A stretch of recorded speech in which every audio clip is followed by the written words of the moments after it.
Muchas gracias, mis saludos a todas las autoridades del instituto y mi saludo a todos los panelistas, uno de ellos en especial, además de mi amigo Santiago Montoya, a uno de los más importantes políticos que tuvo la Argentina en el siglo XX y uno de los mejores analistas políticos que tiene la Argentina del siglo XXI, que es Carlos Rucauf. Así que él nos dé el marco para empezar es un lujo y nos facilita la tarea a nosotros. Vamos a hacer un breve repaso, un punteo sobre algunas de las dinámicas que está generando el actual post-paso.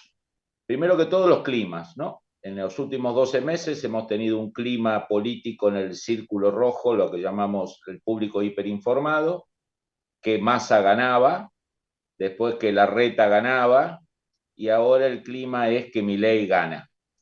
No digo que ya Larreta no puede ganar, pero cuidado con los microclimas, ¿no? Ya en estos 12 meses recorrimos todo, todavía Patricia no tuvo su microclima, si lo llega a tener en octubre, quizás sea el próximo presidente, pero primera advertencia, cuidado con los microclimas.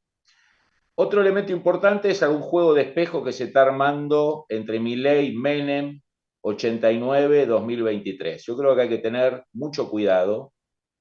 Menem en el 89 era un personaje pintoresco, con patillas, que venía del norte, con un acento simpático, provocativo, seductor con las mujeres, políticamente incorrecto, con una agenda muy nacionalista, con cosas, promesas fáciles en el 89, pero era, atrás de eso, era un político con 20 años de experiencia, con un partido justicialista poderoso unificado atrás de él a partir de la interna del año 88 que le ganó a Antonio Cafiero.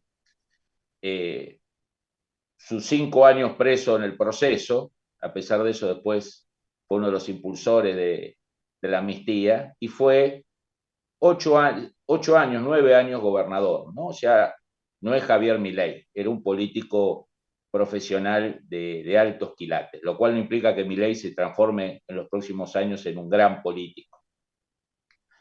Otra diferencia que en la época de Menem, Menem ganó en una sola vuelta, como había en esa época, en una sola elección, con colegio electoral como en Estados Unidos, algo que lamentablemente cambiamos, por el 49% de los votos, casi 50% de los votos, contra un 37-38% que sacó el candidato Angelos, que era una oposición moderada, procapitalista, prooccidental, no era una oposición tirabombas, como fue el radicalismo después del año 89.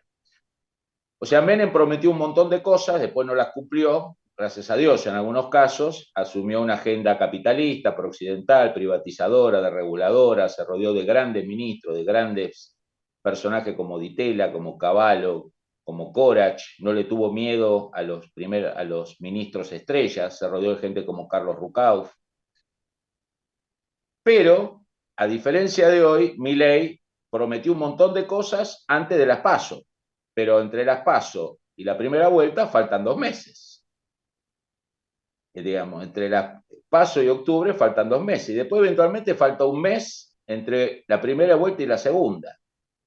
Y esto lo que está provocando es que Milei tenga que empezar a desmentir muchas de las cosas, o relativizar. Básicamente la dolarización no va a ser tan rápida, la aportación de armas tampoco va a ser tanto como se dice, no vamos a cerrar el Banco Central, no vamos a reducir tan rápido el Estado, no vamos a poder achicar 9 puntos el gasto, 9 puntos del PBI el gasto público. O sea, una de las cosas que genera la PASO, a diferencia de las elecciones anteriores a las PASO, es que el candidato que promete mucho, cosas voluntaristas, cosas que lo que estamos en la política hace muchos años sabemos que son inviables en el corto y mediano y a veces largo plazo, se queman demasiado rápido.